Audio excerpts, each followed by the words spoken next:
Okay, so let's look at what happens if we're trying to find the inverse of a nonlinear function.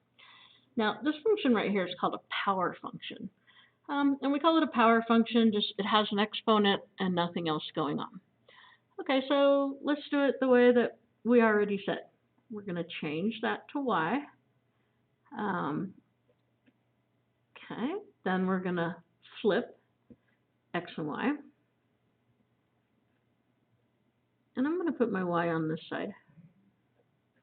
Okay, so if I want the inverse of y to the 7th power, well, the way I would undo this is by taking the 1/7 power. And we haven't done that before. Okay, so what I'm going to do is I'm going to take this to the 1/7. And whatever I do to one side of the equal sign, I've got to do to the other side of the equal sign. Okay, remember a power to a power that you just multiply. Well, 7 times 1/7 is 1. So that just leaves me y. We usually don't put the 1 up there. So I could say that y is equal to x to the 1/7. Oftentimes, we'll write it with a little 7 there, like that. Okay, so that's our index that's showing us that that is to the 1/7 power. Okay, let's look at, what if we had f of x is equal to 10x cubed? Okay, let's follow all of our steps. Y is 10x cubed. I'm going to switch x and y. So I want to get that y all by itself. So I'm going to divide by 10.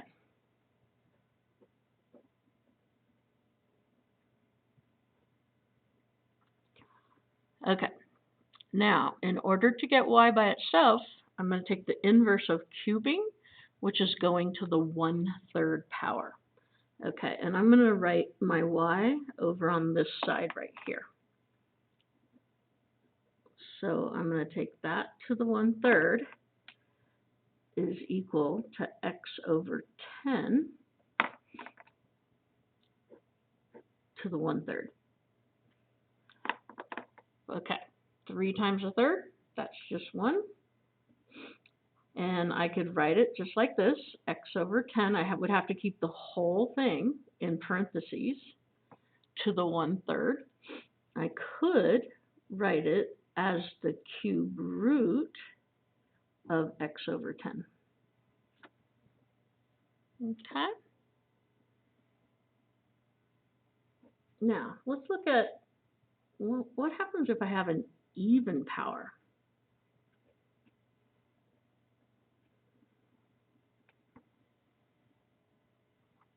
So notice on those last two, those were both odd powers. So in this case, let's see what happens. So I'm going to switch to y is x to the 4th minus a half.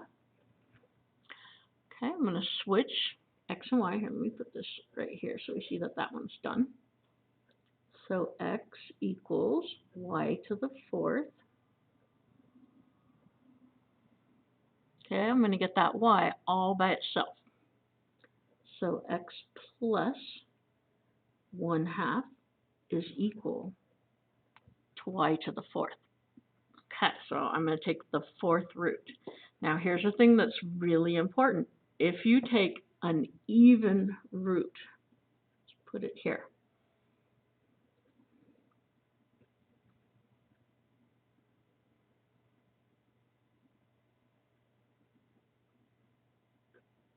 You have to put a plus minus in front of it.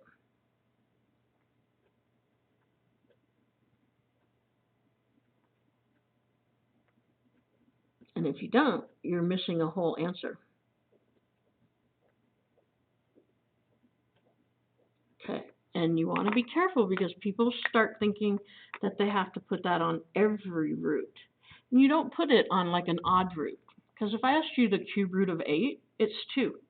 It's not negative 2. Negative 2 would be the cube root of negative 8.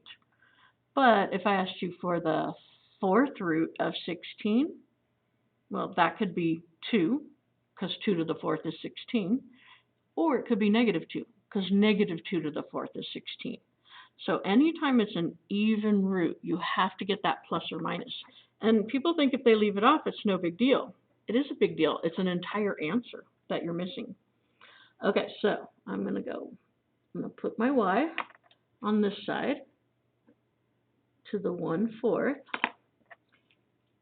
equals x plus 1/2 to the 1/4. Okay, so since I'm taking a fourth root, I have to make sure in this step that I put a plus or minus.